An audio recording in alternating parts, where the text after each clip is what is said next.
பயப்படாதீங்கம்மா. சிவபெருமான வழிபட்டால் நிறைய எதிர்ப்புகள் வரும், நிறைய பிரச்சனைகள் வரும், நிறைய அவமானங்கள் வரும், சண்டைகள் வரும். பழகினவங்க பிரிவாங்க, பிரிஞ்சவங்க சேருவாங்க. இதெல்லாம் நீங்கள் காலையே வாங்கிக்காமல் நீங்கள் தொண்டு செஞ்சால் தான் இருக்க முடியும். இல்லாட்டா கல்வி கொண்டு போயிட்டே இருக்க முடியும். டூ ஆர் லைஃப், இது ஒரே வழி தான். இது வந்து வாங்க, இது வந்து ஒரு வழி சாலை மாதிரி, ஒன்வே உள்ள வாங்க, ஒன்வே.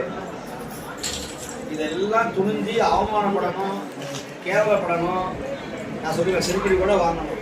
இதெல்லாம் இருந்தால் நீங்கள் சைவத்துக்குள்ளே வரலாம்.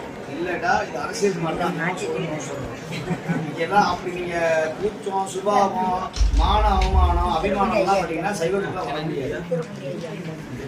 நான் சொல்ல சேம் அரசியல் மாதிரி. நீங்கள் அரசியல்வாதி கம்பெனி இப்போ விஜய் கிண்டல் பண்ணாங்க, ஐயோ எனக்கு அவமானம் போயிட்டாரா, முக ஸ்டாலின் கிண்டல் பண்ணாலும் போயிட்டாரா, எடப்பாடி அப்படிலாம் கிடையாது. என்ன வேணாலும் பேசுவான், தப்பாக பேசுவான்.